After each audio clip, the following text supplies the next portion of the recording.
It is a slightly different episode today. If this is your first episode, would we say if you just found us on TikTok, maybe like start tomorrow or Maybe yesterday? listen to yesterday's. Yeah. Because that was a bit fun. We got pizza. Remember? That was a good time. Yeah. It was a better time after. But it's a slightly different show. A little bit different. So just know that. We do have, because I've got a personal update. I do have the tissues here. That's a good call. Now, who do we, and they're not because Sophie's going to come again, but who do we think will cry first? Let's just place our bets. I think it's probably going to be pretty even Stevens. Okay. Maybe me. Sophie, would you like to place a bet? Well, I don't have How are you feeling today? Do you have a good night's sleep or? I did actually, Yeah. but I don't have a box of tissues next to me. I've just realised. So Oh, maybe would you like some of these just in advance? Because I am a Should crier. flick some out. Oh, you are a crier. I'm a Sophie, crier as- for those who don't know, Sophie cries all the time. It's quite endearing, but Yep. then when Sophie goes, I started to cry, I'm like, well, not really a spoiler. Love it for you. No, as someone, Tony Lodge, who is also a bit of I'm a also crier. a crier. I don't. See you cry, I cry. Yeah, we both, it's Yeah, but sympathy crying. I'm feeling some stones being thrown from a Tony It Lodge actually glass wa- house. No, it it's actually to wasn't. empathise together, It was but- also the fact that people don't know Sophie as well. Okay. So when she says, I'm a crier, like, she's telling the truth. Yeah. Anyway, so that's No. just a... Okay. But let's not be silly. 'cause Let's not be silly. It's a sad day, but an important day, an important thing for me to share. So indulge me, if you will. The search for my birth mother is over. It's 2024, and back in 2017, I posted this video on Mother's Day. Hey, I'm Ryan, and I've never met my biological mother. I'm adopted. So every year around Mother's Day, I get this same sort of tricky conundrum going on in my mind. So my birth mother's name is Julie, and she left me a letter. So from the little information I know, it seems that when she got pregnant unexpectedly, she didn't believe that she had the time or maturity to be a great mum, and she sort of implies that she didn't have the best upbringing and she wanted to make sure that her child had every opportunity available, so she thought the best thing to do would be give me up for adoption. It's 2017, I'm almost 30. I'm really happy I'm here. I think when people get pregnant now and they don't want a baby, they don't have a baby. Without wanting to get into the abortion debate, I'm really happy to exist. My parents, who I now call mum and dad, they were told they couldn't be parents and now they are, so they're really happy as well. I've heard a lot of stories where women who have given up kids for adoption feel really guilty, and sometimes it's seen as like a cowardly thing, and you see in movies the kid finding out and being upset. But as someone who was adopted, from my point of view, it's the total opposite. You've given someone the gift of life. You've sacrificed your body, your life for someone who in 12 months, you won't even know them. So I'd love to be able to look my birth mother in the eye and just say how thankful I am for literally everything. But there's one thing sort of stopping me. I'm scared that I might go looking for someone who might not necessarily want to be found. She wasn't quite ready to be a mother when she had me, but I hope that she grew up, met someone, got married, and now has a family of their own, and her husband might not know about me. Her new kids, who my half brothers and sisters, they might not know I exist either. And I don't want to be the skeleton in the closet. I don't want to create any awkward conversations or situations for her. She gave me my life, and I feel like the least I can do is let her live hers.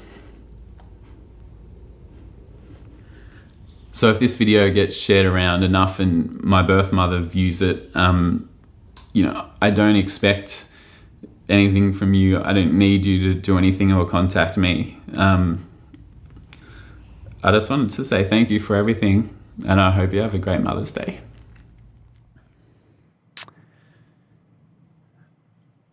So that was in 2017. Mm-hmm. And earlier this year, my birth mother, Julie, she passed away. The more information that I've found out about her over the years, the more it was clear that she actually did not want to be found. I thought that maybe one day she'd change her mind, or thought maybe one day I'd wake up and just go, stuff it, I'm just going to go find her anyway. And, I thought maybe one day I'd meet her, but it wasn't to be. Now, I don't know a lot about her, but let me tell you about the type of person that she was. So when I was born, I think I had some sort of complication and I had to go into surgery when I was a day old to have something fixed, which was pretty routine, I believe. The doctor performed the surgery. After surgery, he's chatting to the nurse and he said, yep, this baby's going to be fine, but obviously very sore and just needs a lot of cuddles, and just make sure his family, does, really takes care of him. And the nurse said, he actually doesn't have a family yet, because he's been placed into adoption and his mother's gone home. I wasn't placed with my mum and dad until I was 10 weeks old. So you can imagine how hard it is to give up a child for adoption. But Julie, when she found out about the surgery, she actually came back to the hospital to hold me and just take care of me and just sat there for a few days and, gave me the hugs and cuddles and everything you need. So I don't know. It's very strong. I don't know a lot about her, but that's I don't know. That just feels like she's a really great person. And I never thought she placed me into adoption because she didn't care. I'm forever grateful that she placed me into adoption because she believed that's what was best for me. To have two parents, to grow up in a family home, to have a better life than what she could offer. And I always thought that was really noble. Sophie lost the bet, by the way. Since having my own daughter, Mabel, there's probably a time every single day where Mabel and I look each other in the eyes, or I get a cuddle and I just think, I always thought placing a kid into adoption would be hard, but now that I have my own daughter, you just go, far out. It must have been so hard for her. I found out about Julie's death about 20 minutes before I left my house to come here and do the 24-hour live stream for the Olympics. You probably couldn't tell anything was wrong, but if you go back and watch it, you'll probably notice there was a few mum jokes that threw me around a little bit, and there was a few times where I was actually off with the fairies thinking about it before I remembered, oh shit, I'm on a live stream. So I told Tony the day after the live stream wrapped up, and I said, I didn't want to tell you because I didn't think you would understand what it would be like to have a dead mum. And honestly, I think that joke deserved better than it got. You'll have to forgive me, given the information I just been Yeah, no, told. I thought that was fucking pretty poignant and a really good joke. And I got nothing. And you're right, I don't get it. This is all so new to me. But I was like, come on, mate. I've actually just nailed a once-in-a-lifetime gag and you've left me hanging. We've never had more in common. I know. Her service was actually supposed to be a few weeks later when we were away in London, and I found out on the flight over that it had been delayed, and I didn't find out until I went to her service that Julie's family actually delayed that Julie's family actually delayed the funeral so that I could attend, and so that was really, really nice, and I really appreciate that. I didn't realise at the time that that's why they'd done it, but it was really nice, and I got to meet a lot of her family, and learn a little bit more about her. And whilst I never got to say what I wanted to say to her in person, Mabel and I, we got to place some flowers by her ashes and, say some nice words and stuff. So that was quite nice. What did Mabel say? She said... Sorry. She said dad a lot and was quite awkwardly in a pretty good mood. Like babbling. And, yeah, and all these new people. But and it's kind of nice, I think, yeah, to and I was have. and Julie's mum was there, so that would have been my biological grandma. Yeah. And Mabel's great grandma, and she, in a really somber moment, would just kept telling her great grandma where her nose was. I think you need those it was kinds actually of quite moments in a hard. Yeah, but it was some really tough moments, and then her to just, I'm like, stop telling. She knows where her nose is, sweetie. It's attached to her face. Has been the whole time. She's 100 years old. Yeah. She knows where it is. I've spent a lot of my life feeling like a little bit of a burden, because when Julie found out she was pregnant, it was a pretty tough time in her life. She was living in a share house, working during the day, studying at night, trying to make a better life for herself. And being pregnant, as you can imagine, unexpectedly pregnant is a huge inconvenience, to say the least. And she knew that she didn't have the resources that she wanted to raise a child. She's like, oh, if I'm having a child, I'd want 2 parents, and I'd want a house, and I'd want all these things. And that's why she put me into adoption. I've read that a lot of birth mothers live their lives with a lot of guilt, with a lot of shame, and a lot of birth mothers have a fear that their biological children will like hate them. You know, you see in a Hollywood movie, how could you do this to me, and why? And all I ever really wanted was to tell her how much I appreciated what she did for me, and for her to say that that's okay.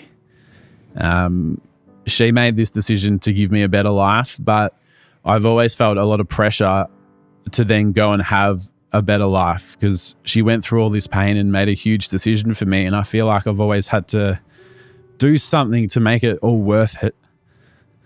I felt like I needed to be worth the hassle. If I graduate from college, then maybe she would be proud and I'd be worth it.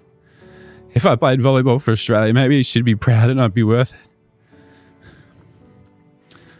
If I had my own house and my own children, maybe she would be really proud. If we made this really great show together, you and me, Tony, we make people laugh, we make people happy, and maybe she'd be proud. And I'd be worth it.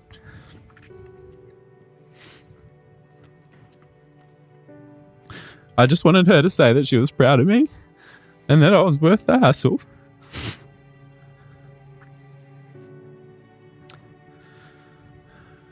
I tell my daughter Mabel that I'm proud of her every single day.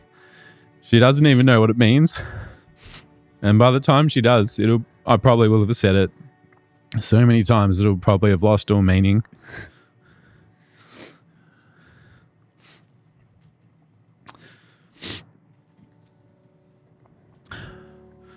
It feels really weird to grieve someone that you didn't know. I was chatting to a therapist and they said, you're not grieving the person, you're grieving the chance to meet them. You're grieving the chance to thank her. You're grieving the chance for her to meet Mabel. You had a chance and now you don't, and that's something you're allowed to feel sad about. There's a huge difference between a small chance and no chance. There's a huge difference between I haven't met her yet and no, I didn't. So it may not be the end of the story that I wanted, but after attending the service, meeting her family, saying some nice words, there has been a sense of closure in something that's been a pretty big part of my life. Since posting that video, I've spoken to thousands of other adoptees. Since posting that video, I found my biological father and his family has become my family, which has been so nice. I was having dinner with my birth father, Joel, who lives in London with Tony. He said he'd pay for dinner and Tony said, well, you skipped the first 30 years, so it's probably the least you can do. I'm also now part of the family. Yeah. Yeah. Or was it don't abandon the Bill like you abandoned Ryan? Choice words. Yeah, something like that. It It was quite funny and she got a better laugh than I did with my joke about the dead mum. It's the timing, mate. Yeah. Which you're not great at. I'm not great at. The family who adopted me are also known as my family. They're awesome. I have great relationships with my mum and dad. I have all the cousins and aunties and uncles and grandparents and nieces and nephews coming around to my house for Christmas. In the house that I live in with my beautiful and caring and supportive wife, Bridget, and my gorgeous, hilarious, cheeky, nose-pointing out Mabel. And my life is pretty grand. My birth mother, Julie, made a really hard decision to give me a better life, and my life is pretty incredible, full of laughs and loving people. And I really want to thank Julie for making the selfless decision that she did and making the great life I have possible. May she rest in peace.